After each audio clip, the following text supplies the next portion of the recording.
Hey! Hello. Hi. We're here. Are we on the air?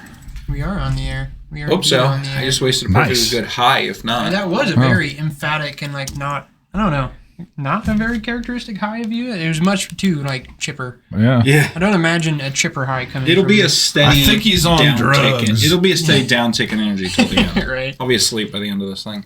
All right. Welcome to the last episode of The year. 2022. Yeah.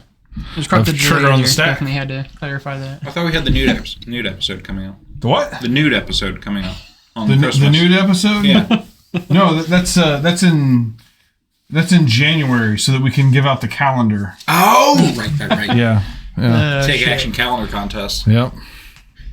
We had to wait for we wouldn't Isaiah to wanna be do legal that. so we could ask Isaiah in people the to fill out chat. the months. Yeah. See, Zay in the chat, or should I call him Mr. March? He'll be available. He'll be playing a monk. Yeah. There you go. The nude monk of March. Anyway, so how's everybody doing? Doing okay. Ready to discuss 2022 in Magic. Yeah. Which is just... The best year. It felt a little bit like 2021. Yeah, I was gonna say, it didn't feel that much but- different than But the previous year. there was some... But you know stuff. the thing is though, There's some we new decks didn't popped do up. this in 2021. That's true. It's true. So We like didn't. anything that you felt in 2021 that carried over to 2022, you can express now, As an and it's original fine. thought. You're not Right. duplicating yourself because we did not do this last year. Yeah. So we're gonna give out some. Basically, we're gonna give out some awards today, and we're gonna do some power rankings. We're gonna look back, what was good, what was bad, what we love, did we what not we care hate. about? Yeah. Yeah, what Exactly. did we was not just care about? Whatever. I didn't have that. Like, There's a what, fair amount of that. what was the most ho hum card? What cards made you shrug? Yeah. Yeah. All right. I've got one off the top of my head that made me shrug. Yeah. What was your most ho hum card? The Aether Channeler card. Basically, every card that enters that Coco/Blink deck that Yeah. doesn't matter, Yeah. and people get excited about it, I just am Yeah. like, Oh, the 2/1 guy? yeah, the 2/1 that it makes a bird or draws Oh, a card sure, or bounce sure, a guy. yeah. Just another effect that isn't good enough, and people are like, oh my god, this can go in that deck. Yeah. No, Yeah. I look at the cards like that and it's Ephemerate that I thing. appreciate We'll make 2 birds. Right. I appreciate any ETB thing. I'm a permanent Yeah, player, so I it's look a at the cool card, I card. like it. But yeah, it's just in an ocean of just great cards. Doesn't matter. Really. And again, the deck doesn't really matter that much either, because the Ephemerate deck that's dedicated to the Bant thing is always just some super fringe thing that's not even menacing. It's just kind of unsettling, like a weird neighbor, you know. It's the card Go that home, Steve. Goddamn. every set there's a card that makes the rounds of the content creators, and Right. this is the one. As soon as I saw it popping up, I'm like, I will never hear about this card again a week from now. Right. And sure enough, a week from then, Yeah. except for the guys who were not on the bandwagon on time, nobody talked about that card again. Yeah. So 2022 year in review. How many sets did we have come out that is modern players we give a fuck about? Have we decided this the is a first- modern podcast, right? This is, This store is a modern It wasn't store, gonna be, but then it so, was. No, yeah, it's what we are. So the year started with Kamigawa, I'm pretty sure. Kamigawa was yeah. February. Yeah, and they had some pretty impactful Kamigawa was I think of it from league perspective was a really fun set, and Yeah. then we went from Kamigawa to Capenna. which was actually the most friendly multicolor set we've had in Yeah. a long time. Yeah. And then we went from that to Dominaria United. And Double Masters was in there. Yeah, but- fuck that shit. Those aren't real sets. Sure, Chris. That was a thing that happened. Those are money was. grabs. Nobody remembers. Yeah. Honestly, I don't remember that. It's not that I forgot. It's just, I literally don't remember that. I mean, that all was a that, thing. yeah, of course, because you're a player, and all that is just for. I don't chase packs. Yeah, No, that's what that is. That's the first time since I kind of came back to Magic that I came into the store one day and I heard someone say Double Masters. I was like, oh, when does that go on sale? Oh, it's already on sale. Do you have packs? No, we sold out last week. I'm like, what? It's been out a week? No, we actually we sold out of our allotment before it basically before it was released. You know, so Oh, it thank didn't you, do anything. Isaiah. Kamigawa, Capenna, Dominaria, Brothers War. Yeah. Brother War, it's a little too fresh for me. I don't know if I can count anything. I think it was a good year as far as the sets go because they were all I feel pretty well designed. They all had impact and a degree of impact and a lot of like potential impact for the future. It was the 3 additional sets in between each of them. Yeah, that are just like exhausting. That's the thing. That's what's interesting about looking at this right now. Like if we just had those, because there's definitely, and I think it's true for a lot of people overall. There's a lot of exhaustion in Magic right now with just release and like when we're like fondly looking back. I know you like, feel that way. Well, a lot of people do. It's just the volume. But like if it were just stripped down to the sets, just the sets, I have nothing bad to say about any of these sets. I've already stripped it down to just the sets by just ignoring everything else. Yeah, no, for sure. It's true. But no, I just pretend that nothing else exists other than the sets. Well, I have to deal with it because I'm a fucking. And then like once every 2 years they do a Horizon set, which just completely rapes my format, like literally bends it over the table it's gonna do it again, makes the pooper bleed. This time I think you're gonna get raped by fucking Gandalf because I'm pretty sure the next Horizon set is actually Lord of the Rings themed. Ooh, so you're gonna get raped by hobbits. Gandalf rape. Sounds fun. So do you think that they'll do what color will Gandalf be? Blue-white. He's classic wizard. Yeah, he'd have to be blue-white for sure. But like he's kind of gray to begin, so wouldn't he be like a black? He's not. If they're going off the show, he's going to be blue-white. And maybe off of like the lore in the book, I can't imagine. I hope there's no Gandalf. He would be black. There's no way. He might be a flip card. Yeah, Gandalf and then Gandalf the white. Sure. Isaiah says Esper. Yeah, I don't know. Just black doesn't track for Gandalf. Nope. Not at all. Tracks in no way. So, but they made Aragorn black, so maybe they'll do it to Gandalf too. Hey yo. So we got a lot to get to today. I've got a bunch of awards that we're each gonna give out, and since we're talking about the new sets of 2022, let's each give our best new addition to Modern for 2022, and just gonna throw out a few highlights that I saw when I was looking through the sets. We've got the Wandering Emperor, which I know Chris is a fan of. Yes. As well as Shadow Prophecy. Mm-hmm. And then we have the Pitchlands Boseiju Odawara and the Hearse, which was a pretty good addition, I think, to Modern. Yeah. You could also, I also saw that the thing that the hardened scales of Ozolith. The automaton. Yeah. Yeah, that has ward 3 or something. The ward. Yeah, I think that's in the discussion as well. For sure, that's a very powerful card. So these are all some of the things we threw out there. So I'm going to start it off. My best new addition to 2022, and it's actually an easy one for me. I'm going to go with the OG Wedge Triomes. To me, that was like I've been clamoring for it for years. Right. Before they had the original Triomes, I was on board with this idea. Right. And the original Triomes were just last year anyway, right? Mm-hmm. Yeah. Or year before, maybe. It may have been year before. Yeah. Like to me, this was the best new addition because the other thing, the original Triomes were just like bullshit. Like, great. Like here are wedges for the wedges that already have good fixing. Well, and it's super fucking weird too to think about because like the enemy wedges just didn't feel like it was necessary at all, but like the ally wedges are like, oh fuck, this is amazing. Yeah. That's so weird. It's such a weird dynamic. So I know it's kind of a cop out to choose 5 cards.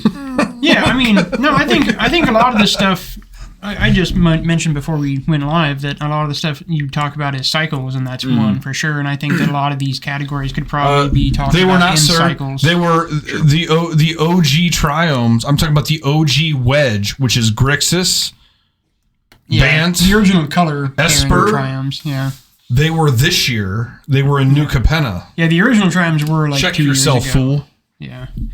No, I think that's a fair pick. I mean, that's like, it's not anything that can be argued. Like, lands are always the most impactful, and I definitely think that while not all of them are as impactful as each other, the channel lands from Kamigawa would be pretty high pick for me as far as the impact. And I think we need to define best. So as we are saying, what are the best this, best that? Right. I think we're generally talking about your choice. Are we talking about? But are we talking about my choice for power or my choice for good card? The health of the environment. Yeah, that's an important distinction. Yeah, that's a very important distinction. I would say that Omnath is a very, very powerful card. I don't know if it's a good card to have in the format, but it's very powerful.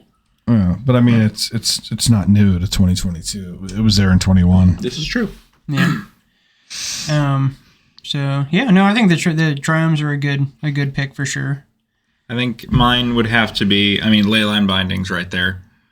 And yeah, I chose Leyline Binding for nothing because I was totally relying on Chris to champion for Leyline Binding. So is that your choice? I think is that the best new addition for you? For me, yes. Right. I think that honorable mention goes to the set of lords.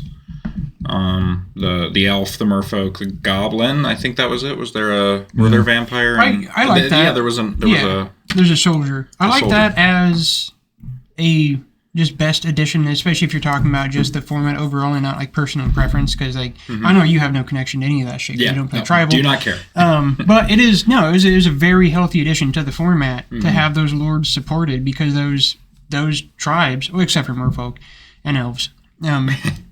Elves didn't need the Lord. No. Merfolk did. But yeah, they're a healthy addition. And they were pretty unique. So yeah, no, I think they were a good addition. And the ones that, weren't already established needed them. Clerics could use a Lord. Soldiers could use the Lord. Goblins didn't need that Lord, but it did help cement. What lore did the goblins get? I think it was 3 mana. They're all 2 mana. The goblin basically is a card advantage engine. Whenever a goblin dies, you can exile the top and then you can play it. It's one of those things. One of those new red mechanics that they worked in to give red more shit. And essentially, it didn't really expand goblins as an archetype. It didn't do that really. All it really did was just cement goblins into the path that they were going already, which was more of a combo thing. But still not bad. But yeah, I definitely agree with Chris there that they were a good fucking addition overall to the format. It's pretty healthy. So Chris, officially you're going with. For me personally, my favorite addition is. It's like because you're playing a lot of cards that you swear by. You've got Shadow Prophecy, you've got Wandering Emperor, and Leyline Binding. I think if we're talking about not only personal preference, but I enjoy it and it's powerful, I think Leyline Binding is more powerful than the other two in general. As far as the one that I enjoy the most, play pattern, I love Shadow Prophecy. I love digging 5. I love getting 2. And I don't care about the life. All right. Isaiah Mosier, for what it's worth, likes Ledger Shredder. Yeah, I would say that's. I didn't name that one.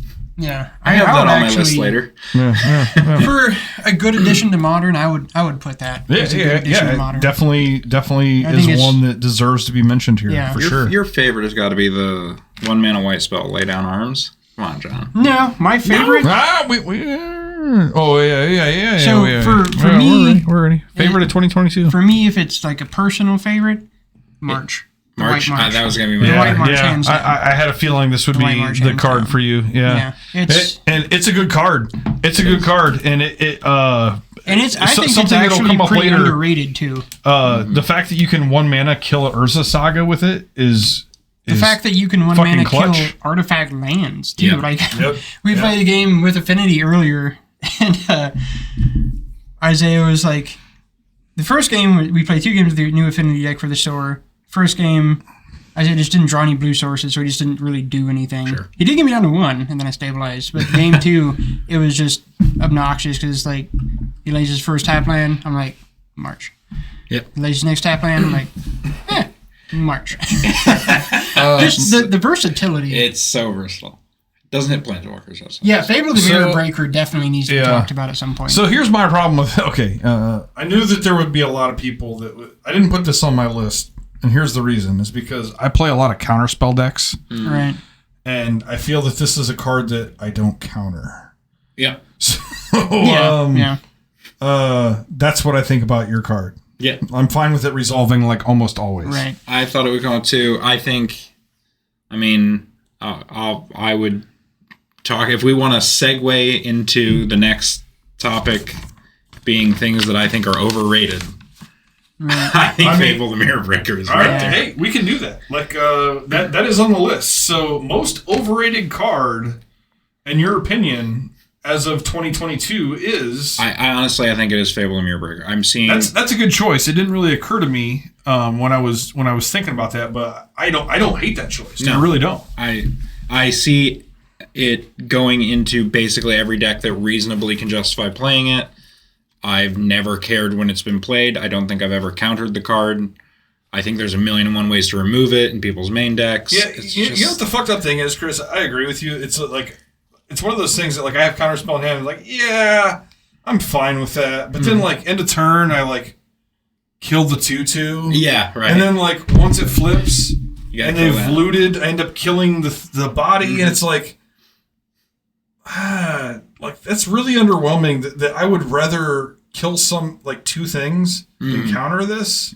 True, but I would rather them take off turn 3 and not accomplish anything with a couple 2/2s. No, that's fair. And I'll spend my 2 spells. The real question is if you're on the play, you just want to draw 2 cards with your Archmage's Charm, is what it is. I'm letting this resolve because I want to draw 2 cards right exactly. now. Absolutely. So the hilarious thing about this conversation, and a lot of conversations that get had here, is how like fucking set the players in this room are. That's who they are, and like how we evaluate cards. You know, because like you guys are dedicated control players. You're more than like. Please disagree with us. I mean, if that's where you're going with this. No, I'm just saying it's always it's one of the things I love about the game is that everyone is who they are. The players are who they are, and our consideration of cards are what they are because of the players we are. You know, absolutely. No, and that's true. I was actually thinking about that today about how no 2 players, the way they think about the game, are exactly the same. Yeah, exactly. But like. You have players like I feel like Chris and I have like we aren't exactly the same at all, but like we're close enough that we can bounce things off each other. Yeah, for sure. Now you guys are still like completely like unique players. Like, we play, and there's different ways that I play with you guys too as well. But and I definitely would say that the Fable is definitely I would say it's definitely overrated. But for me, as the player that I am, being more of like a permanent player, like. I do appreciate the card in the format because it's a fair card, and so when we talk about positive additions to the format, to me, positive additions to the format in a year are the cards that are fair cards, that are cards that aren't just fucking over the top bonkers nonsense. Like, yeah, this card people do jam it in too many decks, and it is like only so impactful, but it's still just a good card. It's a fair card. It is. Yeah. And overrated doesn't mean that it's bad. No. Yeah, exactly. No, and I think like I would say that for me, I still think that Leyline Binding is a little overrated. I think it's a very solid card, but it's just. I actually love that choice. If that's your choice for most overrated card, I love that choice, John. I actually do because I agree with you. I think that Leyline Binding is a card that people play to make their mana base bad. Right. It's a great way to turn a 2-color deck into a 4-color deck. So the thing that for me with that card in particular, it's so hard for me to say. It's not a 1-drop removal spell, by the way. I think about cards in a lot of different contexts because I am. Oh hi, that crazy. Yeah, fuck off. Whatever that we're about to block. Yeah. Block that guy. I don't know. I'm over here. Yeah. Wait, do I need? Wait, is there a link? Oh, can I? On the other thing. Yeah. We'll block you later, sir. Yeah, fuck off, robot. Nobody in this chat is an idiot. Yeah. We had some robot trying to talk to us here. Wasting your time. So with me, for cards like that, I definitely can appreciate a lot of different angles on cards because I build a lot of different things. And so like I can definitely appreciate the fact that, because again, like you talking about domain, the prophecy, the shadow prophecy thing, I love domain. I've always loved domain. I love 5-color, and like I love that Leyline Binding is there for those decks, and I love that. And so what is frustrating to me, what I think is kind of overrated, is that about the card is that people are just shoving it all over the place, and it's like they're taking the card away from its conceptual basis and jamming it everywhere else because it's relatively efficient, and because of this other amazing addition to Modern, now it's mostly free, and that's, to me, that's kind of a disappointing thing, because like the card was designed for a specific thing, and now like the true conceptual nature of the card is being overlooked because I don't even think the main decks play the card. No.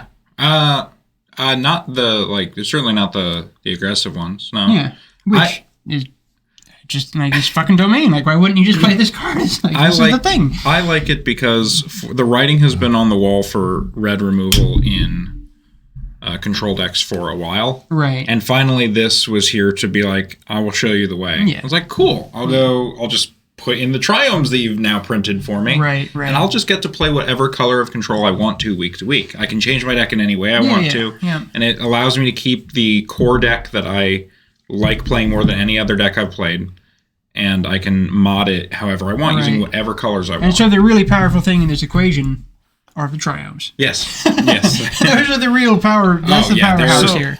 So just before we get to me, just to go back here, most overrated, we got Leyline Binding from John and Chris. You said Fable the Mirror Breaker. Comes to me. I would have said that about Fable too. Mine is a little odd because I don't think it's like an overly heralded card.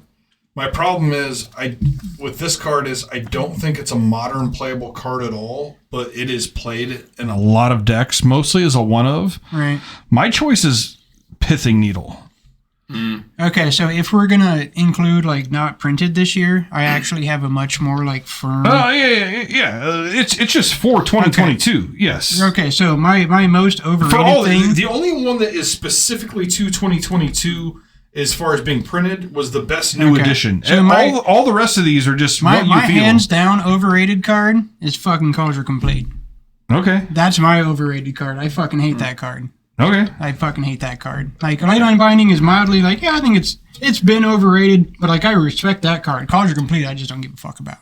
Okay. Culture Complete? That's fair. I own that card. I have won a lot of games of Magic I have won games with the card. I've won a lot of games of Magic with Cauldron Complete, and I have never put the card in my deck. So that is all you need to know about Cauldron Complete. Anyway, sorry, I didn't even mean to interrupt. No, that's fine. Once I got that, because I really, really think that card is severely overrated, and I definitely would take any chance I can to shit all over it. Do people actually rate Pithing Needle, or do people just have Urza Saga in their deck? They put it in their deck because of Urza Saga, mostly, and it is not a playable Magic card. I agree. It like if you just played an extra island or even forest or whatever, even for the consideration of was, Urza Saga, if you just play a Soul Guide Lantern or an extra Mox Opal, an expedition map, an extra Mox Opal to me, or an extra Mishra's Bauble, Mox Opal, Mishra's Bauble, Mox Opal would be nice. With Urza Saga, but no. If you just played an extra Mishra's Bauble, to me that is like I have never seen Pithing Needle do anything in this format. It's answered by literally everything. Well, it's antiquated. I'm at the stage where and maybe this is wrong, but I leave a fetch land on the battlefield when they pop their Saga because I hope that they go get that. Because I'm like, cool, go get a dead card and think that you got me. Yeah. I'll name Bloodstrand. You just don't even care. You literally don't even care anymore. Don't name the walkers. Don't even make the good choice with the bad card. Just name a dead thing. It's the least relevant thing. And so, you know what? The thing I'd say about like this in the overrated, underrated discussion, though, is I don't even know... I don't even know if people are actually rating the card when they include it in their deck, though. It's just a knee-jerk, like, it's a fucking... it's free, I should just do it. Yes. But, I agree with you, though. It is definitely... And we will have a conversation later about the card Urza Saga, and that is one of my contentions for that card, but we'll get into that later. Yeah. Isaiah... I don't think the White Channel Land is overrated because I don't think anyone except for me plays the card. I agree with that. And this is How coming... is it overrated? Nobody plays it. No, it's not overrated. It's not overrated. Okay. Yeah, it's not overrated in that context. It's not overrated in that context because people don't play it. But it was... So if there's the most disappointing or one of the most disappointing as that as a category, I would definitely throw that in there because as one of the widest players around here, I was super excited about that card. And I'm just like, fucking meh. Yeah, we're definitely going through these way slower than I anticipated. Yeah. So we've got that. So most overrated card. I'm going to switch it now to Modern format for 2022. What is the most overrated deck? Murktide. I figured that this might be a choice. Yeah. I want to say that, but I actually. So I don't know. It's the most played deck. It is the most played deck. I guess I could say that it's the most overrated, but I honestly appreciate that it's there. Just because I appreciate a fair deck being good. So I appreciate when people play fair decks against me too, but yeah, I do think I would still agree that it's probably a bit overrated. I will say that when I sat down and thought about what I think the most overrated deck is, that is the first place my head went. Yeah, was Murktide because I do think. Pops in creativity. I actually had that same thought. I think creativity. I don't hate that as an answer, Isaiah. I don't hate that as an answer. I think creativity is a little overrated. I do think the deck is good, and I think the deck has got better. The first iteration of that deck was trash. John, what do you think about your answer? I'm just going to go ahead and give mine. Go for it. Mine is Rakdos Scam. That's a good one. Because I feel like this is a deck that like the people that are into it think that it's like really good, and I just like I think I'm like 12-1 lifetime against a deck with anything that I'm playing. Right.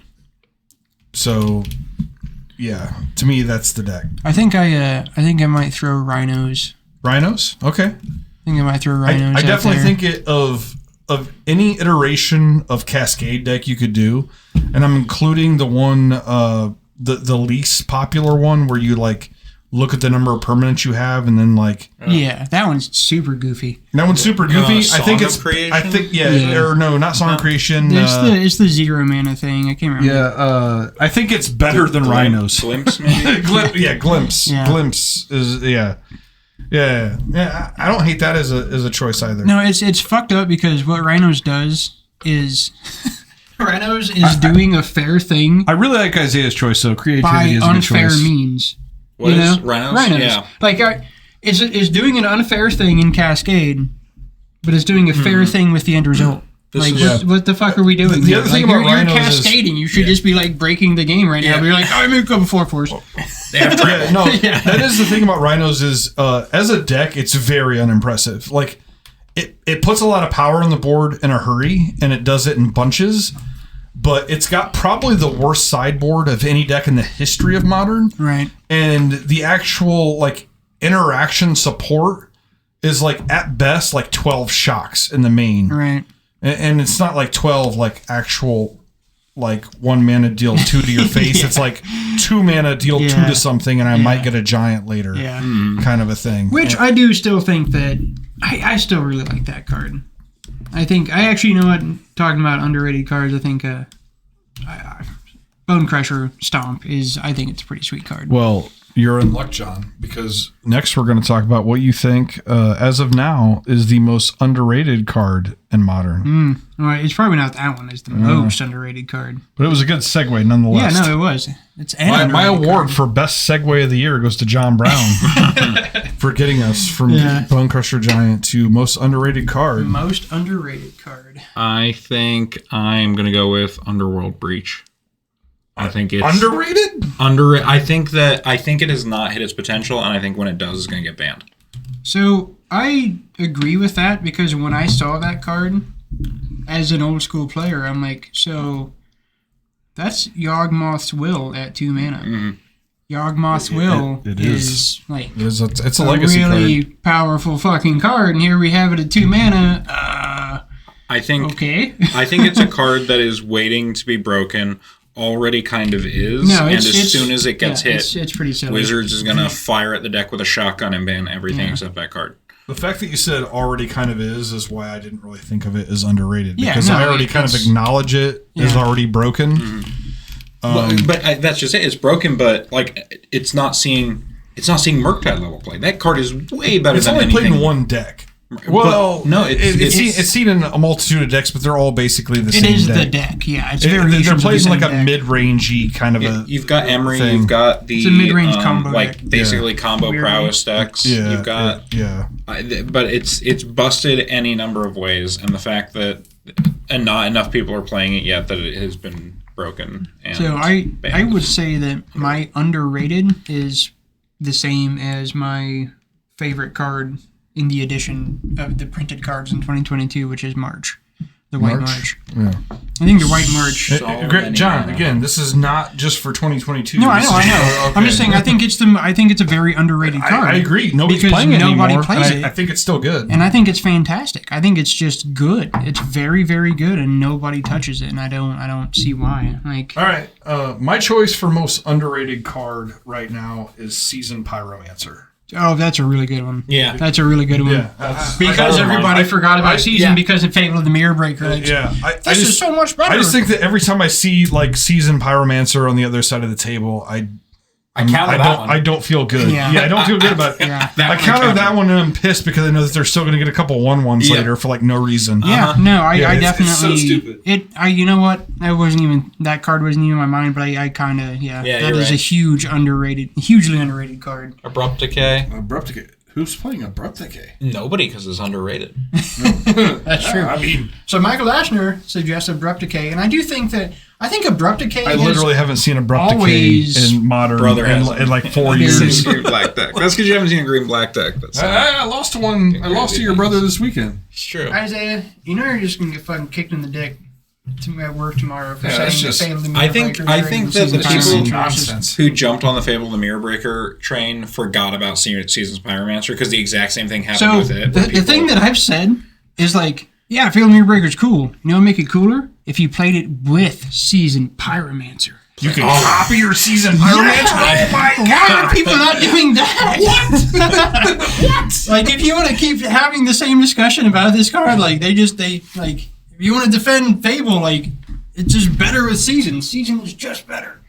No, Abrupt Decay, like, that's a weird card. It's never really seen a lot of play in Modern. It has felt better. Like, it seems better in Legacy sometimes. And I think part of the reason it's not is that the suite of removal, you've got your lands. If you're in green, you've got the green pitch land to deal with the non-creature permanents. Right, you've got other removal spells for the permanents. Are we literally having a conversation about Abrupt Decay right now? Yeah. Well, and the decks that have counter spells for it aren't playing 1, 2, and 3 mana things that you want to kill with a Abrupt Decks that play counter spells aren't countering removal. Well, that's what I'm saying. So like, it's kind of in this weird thing where the removal side is not that amazing anymore. No, except for Murktide, it plays counter spells, and it doesn't kill the things that Murktide really cares about. So it doesn't kill the Murktide. I think what happened to it was the same thing that happened to Pithing Needle, is just the antiquation. Because now, like, you could do a black-green removal spell that blows up a thing that can be countered, but you can also just play all this white removal that exiles anything you want, and there you go, you know? Yep. All right, so for underrated card, from there we go to underrated deck. What's the most underrated deck in Modern right now? That's an interesting one. I'll go ahead and, since you guys both have quizzical looks, I'm just going to go ahead and this is kind of a new edition, and a lot of this is just from what I've seen, like playing online and stuff. I actually think Modern Merfolk is quietly really, really good right now. Yeah, I can see that. I've played against it a few times. I've seen it played a few times. I've never been impressed, but that doesn't mean anything. I don't know. I just think it's not there yet. It's not stopping the super powerful things that are being done. It's not overwhelming control, and it's fighting too fair against mid-range. I think it's beating control pretty consistently. I've never lost to it. All right, well, you haven't played against it then. I've played against it 3 times since the Vidalian Hexcatcher thing. It's just not that hard to beat. Take out your removal spells, or take out your counter spells. You already have removal spells. Add in more. You have verdicts. Yeah. They can't counter your verdict. To me, they're tapping your lands before so that you can't verdict. Well, that's fine. I've got spot removal until I get to the point where I can cast verdict. Like it's never been a Merfolk of the tribes is one that I think I've lost once. I've never really had any trouble against Merfolk. Yeah. Isaiah says Yawgmoth, I don't think it's underrated at all. It's underrated. Which maybe you're underrating Yawgmoth, but to me, that's a pretty established tier deck, isn't it? Yeah, it's pretty, so just spoiler alert. We started with most overrated, then we went to most underrated. Next, we're going to most obnoxious, and we're going to do card and deck. And for me, I'm just going to skip ahead here. My most obnoxious deck to face is Yawgmoth. I fucking hate playing against that deck. It's really annoying. Yeah. It's really annoying. Yeah. I have 13 main deck exile effects. Yeah. It's really annoying. Even with that, it's nobody in this right there with you. Isaiah, nobody in this booth is agreeing with you that we're underrating that. Like maybe you're underrating it. Yeah. So not happening here. For me, for underrated, I don't. It's not a specific deck because it's taken a lot of different forms, and I think it's still going to take a lot of different forms, but just more like a deck archetype instead of a specific deck. I think one of the more underrated things for me is the food decks. Yeah. Okay. I think the food decks are very underrated. They have a lot of play to them. I think they're starting to pick up again, too. Yeah, they are. The thing is, it's a challenging deck archetype because there's a lot of shit that goes into balancing what the deck does, and there's a lot of moving parts, and a lot of lists it's not been figured out yet, and it might still be missing a piece. But I think overall, there's a lot of power there. We just haven't figured it out yet, and not enough people are trying because I think the community is just like dismissed it and gotten frustrated enough to dismiss it and be like, yeah, fuck it, whatever. It's just this thing. I think food. I keep hearing noises outside. Might just be in my head. Oh God, I forgot my meds. I think that it's definitely a deck that the pilot and deck tweaker can get a lot more out of it depending on who you are. Fucking tweakers. But it's very like it's what I've always loved about the deck. As soon as Asmoderp was printed, it's so cool official to see. Name on the show. That's been my official name since day one. Is Asmoderp. I've never called it anything else. But since it was printed, it was so cool to see this piece of fucking ancient magic lore. This shit's from 27 years ago. That instead of like making some like, hey, here's a card and like we printed a card for lore and it's like, it's kind of cute. Like this card's just good. This shit's just flatly fucking powerful. It's good. It's efficient. Just seeing that happen, I was immediately like, man, this is awesome because you don't get that much. You don't get that power plus concept in the game anymore. It's very often I really like a real that split. Fit that space. So that's definitely my underrated is the food stuff. Sure. Isaiah, I agree with you. Like, it's underplayed, and that I did think about like doing an underplayed because is there a difference between overrated, underrated, and underplayed, overplayed? And I think there is a slight difference. There is, yeah. That's worth discussion. We didn't separate them this time. We probably will next year.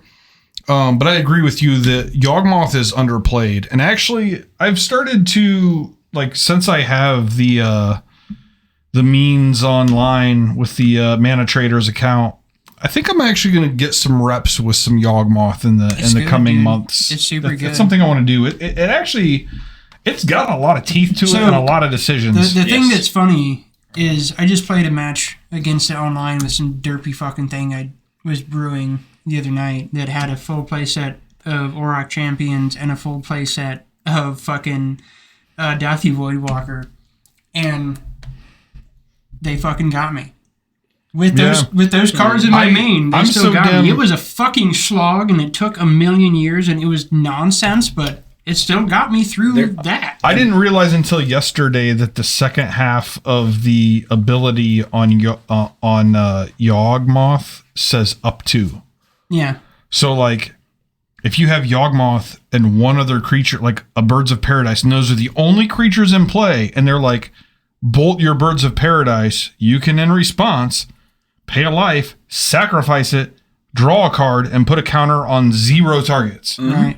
And like for whatever reason, I thought that you always had to have a target. Yeah. And like I reread the card. I'm like, oh shit, you can just do that willy nilly. That's been a thing in that's fucking Magic. Nuts. My whole career in Magic, my whole experience in Magic that I've loved to death is sacrifice outlets. I love them because they make removal trash. Yeah. It feels so fucking good, man.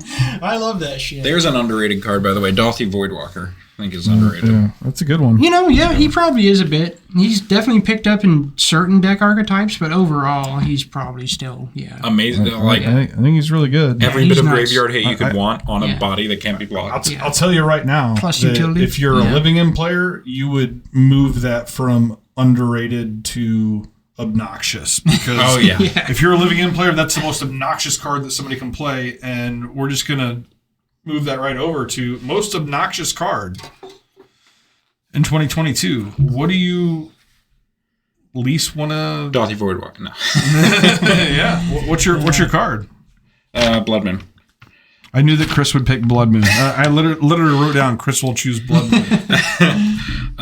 No, most obnoxious, I see it and I sigh and I kind of roll my eyes. For me, it's been Wrenn and 6, just because it's I don't really care about anything that you're doing except your ultimate. I love that choice. And it's just annoying. It's just it's a minor inconvenience, and I don't like it. Yeah. I have 4 on my list. I have Omnath. I think it's ridiculously obnoxious. I have the Cascade mechanic, but I think that would be fine if we got rid of the instant speed one. I love your choice better than mine. I actually chose Omnath, and it's more because of all the coverage that we do. Yeah. Mm-hmm. And Omnath is just a horrific card for coverage, because you could have one player that just fucking played. We actually saw it. We saw the Brothers Mosher. We saw Micah versus Isaiah, and Micah played this beautiful game with Hammer and just dominated the match. And then Omnath just hits the battlefield and well, now I'm gaining 8 life a turn, and I can stretch this out to a draw. Mm-hmm. It's just we had one guy who was dominating, and now it's just you dominated to this point, but now I can push this to a draw. My pick would definitely be Omnath. I mean, hands down. I definitely include Wrenn and 6 in that too. To me, I think either is a great choice. Yeah, they go together. Also, you're not going to see Omnath without Wrenn and 6. The thing about Wrenn and 6 is I feel as a control player, it's kind of a thing you've come to if it gets by if you're on the play, you counter it turn 2. Yeah. Right. If you're on the draw, you kind of ignore it. Right. Mm-hmm. As long as you can. Well, no, and but then you hit a point where if you've ignored it too long, now it's actually a problem. Yes. Right. And it's that. It's just that. And with the utility lands, it just gets worse and worse. No, Wrenn and 6 is I do think that overall the card is still pretty fairly designed. I don't think they really designed it that poorly. I think it's pretty on point for what it does, what it's intended to be. It should be 3 mana probably, maybe change the numbers otherwise. But what it does is still it's fine. But it's the rest of the shit that they've been printing after printing Wrenn and 6 that just keeps making it better. Yeah. But I don't because I agree with you. And I don't play a control deck, but I play kind of a weird mid-range deck that feels like control sometimes. And I can mostly ignore Wrenn and 6. It's not a huge deal, but Omnath is the eye roll for me. Because especially for me, because I don't play aggressive creatures. I don't do a lot of damage. And when I see a fucking Omnath, I'm Jesus fucking Christ. They just time-walked my combat. Yeah, I'm just by gaining life, they destroyed now I have to deal with this fucking thing. This fucking thing. Come on. I want to address Isaiah. Isaiah says Little Teferi. Yeah, I was going to bring that up in a second. And so later in the podcast, we're going to do a top 10 power rankings for Modern, just the top 10 Modern cards ranked, according to me, and then these guys will weigh in. But it's funny because Little Teferi a year ago would have been a top 5 card for me, just power-wise. Right. And right now, it's not even in my top 10. And honestly, it wasn't even in consideration for my top 10. And I think the biggest reason for that is, honestly, Chris's new favorite card, Leyline Binding, because Leyline Binding has made Little Teferi kind of a piece of shit card. Yeah. I mean, if you can untap and plus Little Teferi, and then I just untap and remove it for 1 mana, then what are we doing here? Well, I think the just way the format has moved overall has dialed him There's down a lot so more much. answers for it than Yes, there used to be. exactly. There's a lot more answers. And if I still saw it the way I used to, I would have it on my list. I just don't see it enough. If we're talking about in my life cards that I hate, Little Fairy's on there. Oh yeah, Sure. but 100%. Well, I mean, so that's. I wish it didn't exist. Yes. I really wish it didn't exist. But like, I don't see it as a huge threat to me. The thing is, I play control decks that don't play it, and don't have answers to it, so it should be a threat to me, and I still don't see it as a huge threat to me. I actually think that as time has gone on, I think it's become more of a fairly appropriate card for the format. Because now, like, so I've never, as the guy I don't that think it's keeping anything in check though, because like a lot of people said at first that like it keeps things in check. It doesn't really do that. Well, it helps hedge against a few things a little bit. I guess it against helps like Living End and shit like that. stuff like It does, that. but now Living End gets to play. Well, no, Force Negation well, gets exactly. to play. No, they do. But so I think what I like, actually, like I've never had an issue with the card because one, I'm not a control player. Two, any degree of control I played has been tap out control. So like, okay, you play Teferi. I don't play counter spells. I kill shit, so I kill it, and then we move on. And it's not a huge deal for me. It's never been a huge deal for me. But now I think the card is getting more into a space that is going to fit it for the longer run of the game, where it actually, like, now you're seeing it played with, ETB effects and value creatures, and that's what I play it at in my deck now, is like I can bounce my fucking Thraben Inspectors and get a little bit of value, and it does something, and it still is an answer to certain things in the format, and answers Urza Saga to a degree, stuff like that. So I think as the format goes on, it's becoming more and more of a fair card, and it definitely is not in the conversation of like the top tier power level of the format, but I don't think it's a bad card. I think it's becoming the card that hopefully, I would think maybe they wanted it to be. I wouldn't be surprised by 2024 to see like, maybe it doesn't make the main deck anymore. Maybe it doesn't have sideboard only. Maybe it's sideboard for control mirror. See where the Watu whatever the fuck Wafo Tapa is already down to 2 copies. It's I'm down to 3. Yeah. It's super. It's lost a lot of luster, man. But I do think that the card. Yeah, there was definitely discussion for a while that the card was just broken and busted. And I think that discussion really applies to everything in the War of the Spark. The playable walkers in War of the Spark. Just the fact that there's a static effect on a walker is really the discussion of being too powerful. But the actual effects get checked by the environment. And now the environment in Modern is way too fast, way too nutty, way too powerful for this guy to be the powerhouse he once was. I think that before we move on, I just want to add Grief. I think Grief is obnoxious. I know that you think the deck is underrated. I fucking hate the play pattern of discard a black card to Grief, thought sees you, go. I'm just like, well, you don't have any cards in hand, and now I don't have any interaction. No, and fucking, so I think that is Grief is a good card. It's helped. I think Living End is. I think it's now tier 2. But Living In was tier 1 for most of 2022, and I think Grief is the main. Yeah. Well, dude, the main reason for that. I think when you talk about any of the pitch items, you have to talk about all of them. Because they all function together. They've impacted the format together. We're going to get to power rankings later, and I don't think that they are equal. I don't think that they are equal. No, they're not. Well, they're not flatly equal.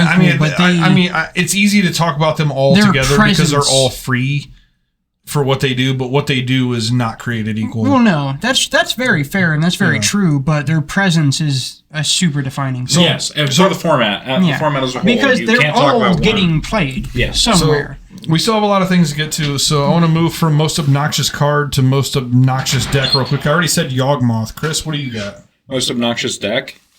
Blood Moon decks. Burn.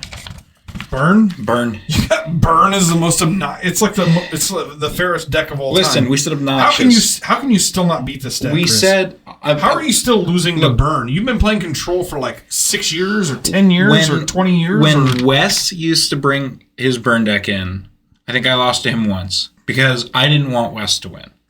So are we talking about how much better Carmel is than Wes? Is this what we're talking I don't think that you can be that much better at Burn.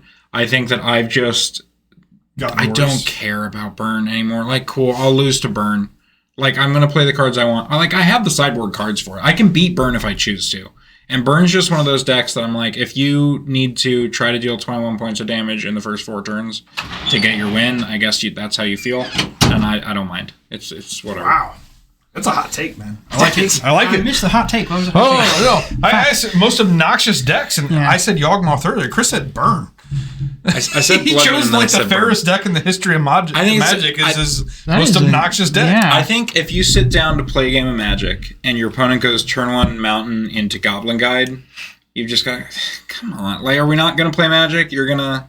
That is very much playing You're going to deal Magic. 3 damage. You're going to deal damage to me in three increments. Until one of us is dead, and you're not going to interact with me in any way other than dealing. That is playing Magic, man. That is one of the oldest forms of Magic out there. Yeah, they banned a lot of stuff for a reason, John. What's your most obnoxious deck, John? What do you? I think it's. I was thinking about it when I was locking the door. Most things I don't feel are too bad. I think for me, the most obnoxious thing is the Omnath shit. Yeah. That's the most obnoxious for me because we've seen it so many times on stream where it wins games it shouldn't. Yeah. Out of nowhere. Like, just because just because of that card. Nothing else in the deck will really turn the corner. Just that dumbass card is going to turn the corner. So I was raking my brain, but I think that, to me, that's the most obnoxious. My next question is it's similar to kind of the last one, but it's just the card that you hate losing to or playing against the most. Bloodmoon. I'm fucking parrot. I just keep repeating myself. I think it's fucking. Oh, nah. All right. Yeah, I dig it. For me, this is where I'm going to put Wrenn and 6. Yeah. I hate. I mean, I can put Little Teferi back in now. Because I fucking hate losing the Little Teferi. Yeah, like literally when I'm playing it, but you played it first, so I lose. I get that. That was the week Little Teferi came out. I played Little Teferi turn 3, and I was playing against Brian, and he goes, I have that too, Little Teferi. And we both playing Jeskai Control, and we both just upticked him, and we're like, well, fucking, what do we do now? Like, we can't do anything. I hate it.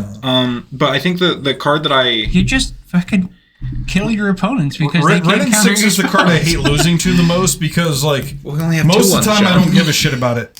Most of the time I don't give a shit. But then, like, the times that I lose to it, that means it got away from me. So, as far as things that I hate losing to, I hate losing to the fucking... Hammer Time, Grief. I don't hate losing to Hammer Time because I actually, like, appreciate that there's... Even though it still has the fucking gay-ass Stoneforge package in it, I appreciate that there is an equipment deck other than just Stoneforge. But losing a scam, I hate losing that. That's what It's a cheap way to lose just because they're blowing their wad on turn 1 and hoping it's good enough. That actually is what I have as my most obnoxious deck is Scam. That's the one that's that what I have written down. I wouldn't say this is the most obnoxious. It's definitely for me the one I hate losing to the most because it doesn't feel like it's like you just got fucking lucky. Because it's like, if you lose to it, it's like a feeling where it's just like, okay, I've got 13 cards in my deck that I can draw right now that mean that I win, and that means that you went, 5 turns without drawing one of those 13 cards. Exactly. So I totally get that. Yeah. I totally get that. Yeah, that's your choice. Yeah. I think that I hate losing to Tron because I think that it is one of the most brain dead decks in the format. But if I had to put a category down that I consistently actually play against and hate losing to, it's the turn 3 and 4 decks. And that's why I mentioned Burn. It's not Burn specifically. It's the decks. It's Hammer Time as well. Like fucking Tom mulligans to 5 and gets a kill on turn 3. Like, good job, man. Yeah. No, it's frustrating. Everybody played hard. And so that's where that's why I appreciate Burn is because Burn isn't doing something degenerate. Burn is doing something natural. Burn is playing cards that have always, will always, and should exist in the format. It's just fucking dedicated. And you know what? You play a core Firewalker, and those motherfuckers fuck. And that's what we were talking about. Like, I can beat Burn if I want to. I just don't want to have to put 3 cards in my sideboard to beat Burn. But yeah, the other shit, shit is way more annoying to have to deal with and lose to, and like the really degenerate shit. And what's fucked up about the modern format now is I would absolutely snap said Tron ages ago, and now Tron is just like, oh yeah, over it. There's Tron, and And even so, like, even when I see Tron, and I still lose a Tron. I'm a fucking mono white player. I still lose a Tron all the time. If I play Tron, I'm going to lose to it. The rest of the format and just what rare things are, I'm still just like, Yeah. Like, I am so, Tron got me to be just completely indifferent about Tron. You know, like, now I don't even fucking care. Like, Tron, whatever. Scam is like Hollow One. What? This is totally off the subject, but what happened to Hollow One? You know what? It just disappeared. It was here one day, gone the next. They banned a couple of the looting cards. I think they banned Faithless Looting. That was the only thing. Didn't it still existed outside of that. Else. Did they ban one of the mass looting effects from both? The one where you each draw 3 cards and then discard. Now, we've seen when Tim started coming playing here, he played a Hollow One thing, and, like, it's not... Faithless Looting is kind of a... That's when they stopped playing it. But I don't think it's that bad. Like, when Tim came and played the Hollow One thing, there's still a real deck out there, and it's still... Yeah. It is very similar to Scam. It's still fucking goofy and obnoxious. And now they play Vengevine and shit, so it's honestly not terrible. Well, anyway. I guess Endurance happened? Endurance did. Does Endurance do anything? Not really. Because they... Not against Hollow One the card. Yeah. I hope it never comes back and sees play because not Goblin Lore, whatever, the one that makes you both discard and draw is the same thing of like, Inquiry? There's my fucking there's my hand going. Actually, Burning Inquiry. That's what I was getting. Yeah, like, losing to Burning Inquiry, losing to random shit. Random. I want to hurt somebody for losing to random shit. So mad when people brought that to the stuff. I hate losing to Mill, actually. That's a big one, too. Yeah, that could be a... It's just not relevant in 22 unless the tile comes into the shop. All right, so cards you most regret playing or putting into your deck in 2022. Yeah, that's a good one. I know John has some ideas about this. I have a lot that I could say. John, I play a lot of cards. I'm going to kick it off while you guys think about it. Mine is pretty easy. I've played a lot of Living End. Mine is Colossal Sky Turtle. Fuck that card. Yeah. Fuck Colossal Sky Turtle. Like, I was so excited when I saw it spoiled because I was just like, this goes right into Living End. And it does, because in your mind, you're thinking that the worst card in Living End is Brazen Borrower. And you're thinking this is just a bigger body on Brazen Borrower that actually goes to your graveyard. But it's not Brazen Borrower. Right. It doesn't bounce hate. Yeah. It doesn't bounce the thing like Little Teferi and things that shut you down from doing your thing. Yeah. It's literally just this awkward card that many times you're thinking, I'm going to Living End next turn, and I'm looking and I have no way to get this in my graveyard this turn. So to me, mine would 100% be Colossus Sky Turtle. Right. So for me, it's 2. I got it. And this is like, if I really like, with as much shit as I play, there's probably quite a few, but 2 big ones come to mind. First one. You played the card that you called the most overrated, so I feel like that has to be in right. So, yeah, no. One is Leyline Binding. Okay. I felt terrible every time. And it's like, it's frustrating too, because I know that it's fine. I know the card's fine. It's just one of those things like, it doesn't work for me. It doesn't work in the decks that I build. Any of them, it just never seems to line up. It just doesn't pan out. Every time I've seen it, I'm like, fuck, it's 1 mana off. It's frustrating. It's annoying. Something doesn't line up. So Leyline Binding is one, and the other is absolutely Cauldron Complete. That fucking pissed me off to no end so many times when I was doing Stoneforge stuff. I'm like, fuck. Is Stoneforge Mystic in that conversation as well? No, Stoneforge is fine because it's a 1/2 that draws a card. Okay. That is where John lives. That's John's house. Yeah. Fuck yeah. 1/2 that draws a card all day. Actually, if they just printed white and 1 for a 1/2 that draws a card, that would be John's favorite card of all time. John would be all in on that card. Actually, it doesn't matter what the creature type is. Yeah. It could be a fucking like it could be anything. It could be anything. Now, I will say with the Stoneforge conversation, there's a card that I know nobody has ever played. I'm sure the cards, in even its fanciest printing, is probably 15 cents. But Maul of the Skyclave with Stoneforge, and Maul of the Skyclave in general. You're a huge fan of that card. It's a great equipment, man. It's so good, especially with that. And there was one other thing too that I was thinking of. Oh, I don't know if there's if there's just a favorite card that you get played, I have one. Absolutely. Well, we don't have a category for that, so just go ahead and throw it out now since you're bringing it up. Idyllic Grange, man. Idyllic Grange. That's my favorite fucking card that I've played. Counter on some Dude, shit. Chris, do you have a card that you regret playing in 2022? I don't change my deck enough. Oh, okay. Yeah. He doesn't make mistakes. I wouldn't say I don't make, but like, Give me something I played one copy of. Right, there's got to be something like a sideboard card. Yeah, at one point, I was playing 3 copies of Scalding Tarn, and I went down to. I went down to 2 and added an extra Flooded Strand, and that was the better build for my deck. Like, give me something, man. Big Teferi. I mean, I haven't played him in 2022. That's what I mean. The deck hasn't changed. The biggest change in terms of numbers taken out of the deck is the Tectonic Edge, but that was that's the answer. That was you should regret playing Tectonic Edge. That only came out because I played Leyline Binding and couldn't justify it anymore. Yeah. If I would love to have a land in my deck, and I just don't think it's really doable. Not with that. Not with Leyline Binding. No.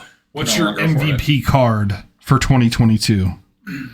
Your MVP card for 2022. Idyllic fucking Grange. Idyllic Grange? That can't be your MVP card. It, for real. It fucking... I don't know. Actually, I'd probably say... And it's... Well... You got all this white removal. I want to say the fucking land that puts a 1/1 counter on your dorky dudes. The amount of times. The first time we played that card on, you're like, God damn, that does come up a lot. I'm like, yeah, it comes up all the time. I don't think it was your MVP. I think your MVP was having like free removal and stuff. Right. No, But I mean, you get the surprise factor because people never. Now, if you're much talking like the about Spanish Inquisition, so it depends on like what kind of power level card we're talking about. If we're talking about higher power level card, it's going to be because I mean, if we just strip everything else away. Oh, Dashner says Vines of Vastwood MVP. Yeah, that's a good choice for you, sir. That's a good choice. Sure. In fact, sits squarely in those turn 3 decks. Well, and that's the thing that I'm saying. It's those effects. He had some sick plays with it too. That's why I acknowledge Idyllic Grange is one of mine, is because those interactions, those clutch interactions that mean a lot at that moment. But if we're talking about cards at higher power level, I'd probably say for me it's going to be. I just want to know your most valuable card, the card that you can least cut from your deck and still have it be a deck. You know what? That's pretty easy. It is the Ambitious Farmhand for my white deck. Come on, John. No, for real. That card is huge for my deck. I cannot cut that card more than any other card in his deck. That card is a fucking huge deal for my deck. Because you can't let him get to 7. Because you can't. Yeah. It's weird to say. Hey, it's your choice. So otherwise, it's going to be just wouldn't be my choice for your deck, like but Ranger Captain or Solitude. Yeah. But they're whatever. They're there. Ranger Captain would be the highest one. That's just me.